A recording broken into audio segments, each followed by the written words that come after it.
In this video, we're going to look at two of the rules for small-sided games, recess goals and a player's choice restart. Now in 3 versus 3 and 4 versus 4 games of that size, when the goal is on the back line, it's very easy for one of the players to drop back and get right in the goal and protect it. Unfortunately, that's not a good thing. The player doesn't really learn how to defend, and if he gets really comfortable with that, they'll stay back there and never get involved in the attack. One way to take care of that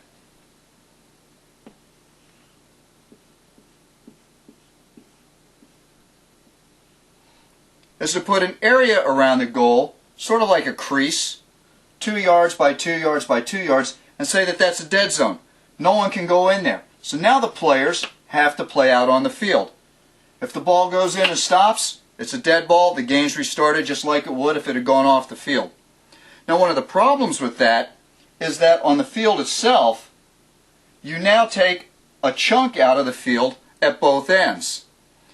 This means that your rectangular playing field now has a little bit of a different dynamics to it. And that becomes really apparent when you see a child trying to run across the field. Oh, they see the dead zone.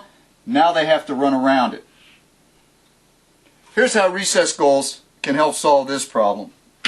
Move the goals about 2 yards back. Now the dead zone is the area between the end line and the goal itself. If the ball goes here, no problem. We just restart the game. It's not a big deal. And if it stops here, it's not a goal. It's not a big deal. Restart the game with the appropriate decision, either corner kick, free play in, player's choice, whatever it is you want to do. What it does on the field now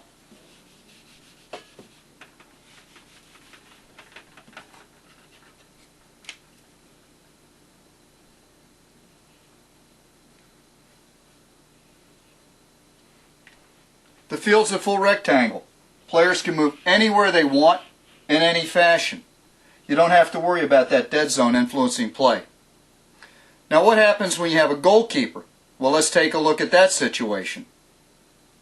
Okay, so now we have a field that's set up for a goalkeeper. We're talking about 5 versus 5, maybe 6 versus 6.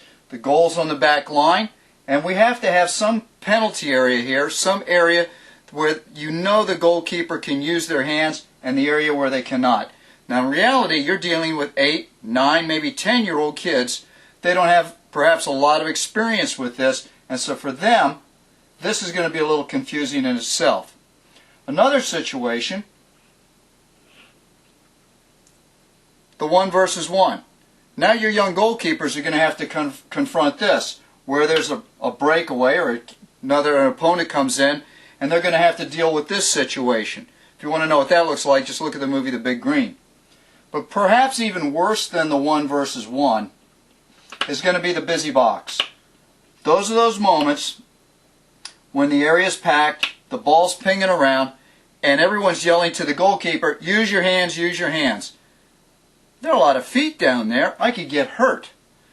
So this puts a lot of pressure on them. And this is where we're using recess goals to help make the game a little bit simpler. What we do, put the goal about 3 yards back from the end line. And here's the rules. Very simple. The only person who can come in this area is the goalkeeper. That's it. No attackers, no extra defenders. We don't need them. The only person back there is the goalkeeper. Right away, you eliminate 1 versus 1s. Attackers can come in, but they're going to have to stop and take a shot or shoot while they're on the run from about 3 yards out. That's okay. Look at the age. Look what they're trying to learn. The other thing it eliminates are the busy goals.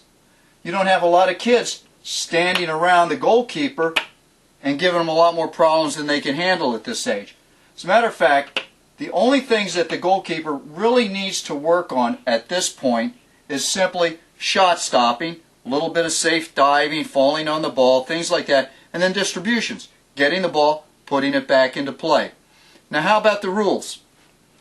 Simply, any ball that comes in that area, if the goalkeeper can get it, any ball between the sidelines, the goal, and the end line, the goalkeeper can get it. We're not going to worry about the pass back rule. We're not going to worry about anything like that. If the ball stops, that's okay. The goalkeeper can come out, get the ball, and simply put it back in play from there. It's going to be quick, simple, and easy. Now you have situations, what if the ball goes out over here or over here through the sides? If it's touched by a defender, then it can come back as a corner kick. If it's touched by an attacker and goes through or goes out there, it becomes a goal kick. Now the goal kicks can be started from the goalkeeper, player's choice, whatever it is we need to do. But it's really that simple. And one other thing, let's not make the game too complicated. We don't need a lot of lines. The idea of putting lines out on the side, things like that, lines parallel to there, you don't need it. It's close enough for government work. These are 8 and 9-year-olds playing soccer. Just let them play, keep the game simple, and keep it going.